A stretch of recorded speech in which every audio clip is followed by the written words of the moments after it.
जय हिंद। वेलकम आपका association jobs and welfare channel में। एयरपोर्ट अथॉरिटी ऑफ इंडिया की ओर से वैकेंसी निकाली गई है और यहाँ पर इन वैकेंसीज़ के लिए पूर्व सैनिकों के अलावा पैरामिलिट्री फोर्सेस के भी अप्लाई कर सकते हैं। कोई भी यहाँ पे टेस्ट नहीं है, इंटरव्यू के आधार पर यहाँ पर आपको ज्वाइनिंग दी जाएगी। साथ में सैलरी भी 50,000 तक दी जा रही है पर मंथ के हिसाब से। और सबसे अच्छी बात है कि 70 साल तक भी हैं तो आप इसके लिए एलिजिबल रहेंगे 70 साल से कम। अब विस्तार से इस वीडियो के माध्यम से जानते हैं। को सब्सक्राइब नहीं किया तो नीचे लाल सब्सक्राइब का बटन है, बगल में छोटी घंटी दोनों को प्रेस कर दें जिससे आने वाली हर अपडेट आपको आपके मोबाइल पर मिलती रही। तो यहाँ पे आप देख सकते हैं airport authority of India regional headquarter eastern region की ओर से वैकेंसी निकाली गई है और यहाँ पे इंगेजमेंट में बताया गया है कि engagement of retired Indian air force, Indian army, Indian navy, जो भी PSUs हैं, पब्लिक सेक्टर अंडरटेकिंग, ये ऑफिशियल्स, रिपोर्टेड ऑर्गेनाइजेशंस जिसमें कि CAPF यानी कि सेंट्रल आर्मड पुलिस फोर्स के भी आते हैं, as consult for various RCS airport under eastern region. तो RCS क्या होता है? रिस्क कम्युनिकेशन सर्विस के अंतर्गत एयरपोर्ट में यहाँ पर वैकेंसी निकाली गई है। अभी यहाँ पर जो क्वालिफिकेशन बताया गया है और क्या इसके लिए सैलरी यहाँ पर दी जाएगी उसकी कंप्लीट जानकारी यहाँ पर दी गई है। तो यहाँ पर जो पोस्ट का नाम रहेगा जूनियर कंसल्टेंट रहेगा दोस्तों, और सैलरी यहाँ पर 50,000 रुपये पर मंथ के हिसाब से दिया जाएगा। और सबसे अच्छी बात है कि 70 साल तक भी यहाँ पर अप्लाई किया जा सकता है। The retirement officer should be medically fit and age of not more than 70 साल, यानी कि 70 साल से ज़्यादा आपकी एज नहीं होनी चाहिए। अभी यहाँ पर जैसे मैंने बताया था कंसल्टेंट का पोस्ट है, 50,000 रुपये सैलरी है और इसके लिए रिटायर्ड जो भी PSUs हैं, AI employees from E3, E4, E5 level के, equivalent from the Indian air force, Indian army, Indian navy officials, state of और सेंट्रल गवर्नमेंट पार्लियामेंट्री फोर्सेस, यहाँ पे क्लियर मेंशन किया गया दोस्तों, पार्लियामेंट्री फोर्सेस और reported organisation of having minimum 5 year experience in the relevant जो है रिलेवेंट फील्ड। अभी यहाँ पर दोस्तों जो यहाँ पर डिजायरेबल क्वालिफिकेशन बताया गया है, क्या क्या क्वालिफिकेशन चाहिए। तो applicant should have relevant years of experience as specific field above in the field of maintenance and operations. यहाँ पे काम जो रहेगा maintenance and operations of VHF यानी कि वेरी हाई फ्रीक्वेंसी होता है, जो इक्विपमेंट होते हैं, ट्रांसमीटर होते हैं, रिसीवर होते हैं, मेन पैक सिस्टम्स होते हैं, DVR and digital voice recorder होते हैं, सिस्टम होते हैं, EPABX होता है दोस्तों, इलेक्ट्रॉनिक प्राइवेट ऑटोमेटिक फिक्स जो एक्सचेंज होता है।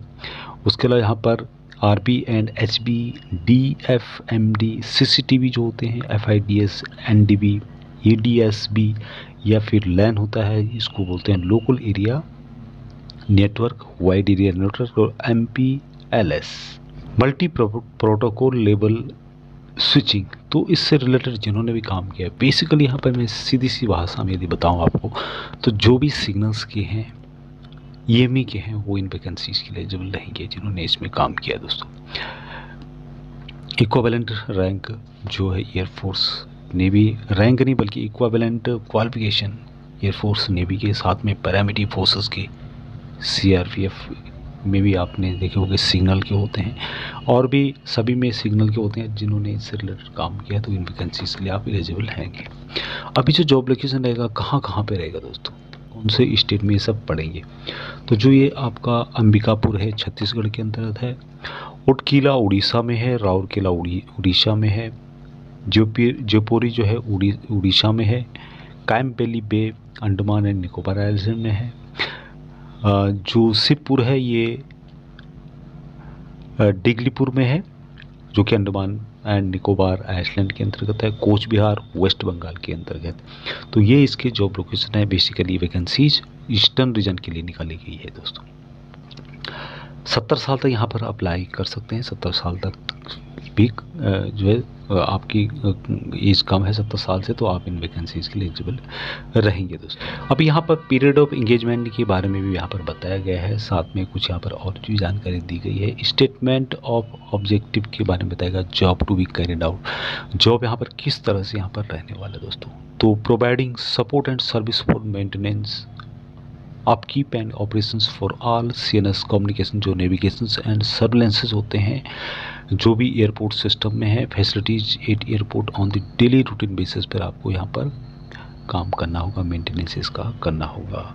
Carried out preventive maintenance schedule on daily, weekly and monthly basis पर। तो जो यहाँ पर मेंटेनेंस है वहाँ शेड्यूल्ड होता है, डेली, वीकली और मंथली। कुछ का डेली होता है, कुछ का मंथली, कुछ इक्विपमेंट का किताब करना होगा। For any operations and administrative requirement में coordination with concern vendor airport and RHQER Kolkata. तो कोई भी अदर ऑपरेशंस होते हैं तो आपको एडमिनिस्ट्रेटिव जो रिक्वायरमेंट यदि पड़ती है तो आपको कोऑर्डिनेशन यहाँ पे करना होगा एयरपोर्ट एंड RHQER कोलकाता। बाकी यहाँ पर और बताया गया है इसके बारे में, if required contact with vendors, यदि ज़रूरत पड़ती है यहाँ पर तो वेंडर्स से कॉन्टैक्ट करना होगा। OEM of equipment installed at airport for ensuring equipment are is good running conditions, आपको इंश्योर करना होगा कि जो इक्विपमेंट है वहाँ रनिंग ठीक ठाक कर रहा है, काम कर रहा है। यहाँ पे वेंडर से कांटेक्ट करके किसी भी तरह से उसको यहाँ पर ठीक ठाक कराना होगा, काम करने लायक बनाना होगा। अभी यहाँ पर जो लीव यहाँ पर दी जाएगी आपको, attendance and leave, consultant will be required to mark their biometric oblique manual attendance daily at the place of reporting in the in line with AAI employees attendance system at the place of increment. तो यहाँ पर जो biometric या फिर manual जो attendance है उसके माध्यम से यहाँ पर डेली हाजिरी लगेगी। और जो भी यहाँ पर सेलेक्ट होंगे उनको 15 दिन का यहाँ पर 1 साल में छुट्टी यहाँ पर दी जाएगी।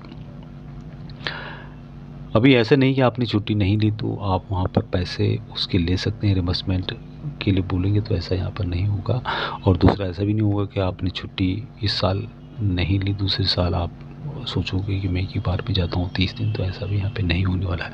सिलेक्शन जो प्रोसेस दोस्तों बहुत ही सिंपल तरीके से ओनली इंटरव्यू के आधार पर यहाँ पे बताया गया है कि selection process is through interview personal oblique video conferencing. तो यहाँ पर इंटरव्यू जो है पर्सनल या फिर वीडियो कॉन्फ्रेंसिंग के माध्यम से हो सकता है। रीजनल हेडक्वार्टर कोलकाता में यहाँ पर होगा। अभी इसके लिए क्या करना, आपको अप्लाई करने के लिए क्या करना है, सबसे बड़ी बात है। तो यहाँ पर बताया भी गया है कि इंटरेस्टेड जो भी कैंडिडेट है मे सेंड दियर एप्लीकेशन थ्रू ईमेल के माध्यम से आपको अपना जो एप्लीकेशन है वहाँ सेंड करना होगा। एप्लीकेशन को मैं आपको बताऊंगा कि एप्लीकेशन में क्या क्या दिया गया है, और आपको इस ईमेल आईडी पर दोस्तों सेंड करना है जिसमें लिखा गया है कि HRRHQER@AAI.AERO 15 सितंबर 2024 तक आपका जो एप्लीकेशन है एनेक्चर 1 में दिया हुआ है वो आपका यहाँ पर पहुँच जाना चाहिए। इसका जो एप्लीकेशन आपको वीडियो के डिस्क्रिप्शन में मिल जाएगा, वहाँ से आप इसको डाउनलोड करके भेज सकते हैं। तो यहाँ पे आप देख पा रहे होंगे, यहाँ पे आपकी रिसेंट जो सेल्फ अटेस्ट यहाँ पे फोटो लगेगी, नाम, date of birth, date of retirement, designated post on retirement के समय आपका क्या पोस्ट था, एड्रेस ऑफ कॉरेस्पॉन्डेंस क्या एड्रेस आपका है, contact number, landline number, mobile number, जो भी आपका ईमेल आईडी, ये बहुत ज़रूरी है दोस्तों। इन्हीं के बेस पे आपको यहाँ पर आगे की सूचना दी जाएगी। Academic qualification in reverse order starting from the latest, तो लेटेस्ट के हिसाब से आपको यहाँ पर अपनी क्वालिफिकेशन यहाँ पर देनी होगी दोस्तों। यहाँ पे सबसे पहले दी 12th किया आपने, 12th, उसके बाद 10th, जो भी है ऐसे करके। अभी रिलेवेंट एक्सपीरियंस आपको कहाँ अपने ऑर्गेनाइजेशन में काम किया था, क्या आपका जो है किस किस क्षेत्र पे आपने काम किया था, सीरियल नंबर, ऑर्गेनाइजेशन कहाँ पे आपने काम किया, यूनिट का नाम लिख सकते हैं यहाँ पे, पोस्ट हेल्ड विद बेसिक पे क्या था, ईयर क्या था, रिस्पॉन्सिबिलिटी हैंडलेड वगैरह यहाँ पे लिख सकते हैं आप। और यहाँ पर आपको प्लेस लिखना होगा, डेट लिखना होगा, यहाँ पे सिग्नेचर होगा, यहाँ पे नाम होगा, और डिस्क्लेमर भी यहाँ पे दिया गया है। तो इसको आपको सेंड करना है जो यहाँ पर एड्रेस में ईमेल आईडी दिया गया है। और याद रखना कि 15/9/2024 से आपका एप्लीकेशन वहाँ पर पहुँच जाना चाहिए दोस्तों। तो ये बहुत ही सिंपल काम है, आप एप्लीकेशन को एक ईमेल के माध्यम से वहाँ पर भेज सकते हैं।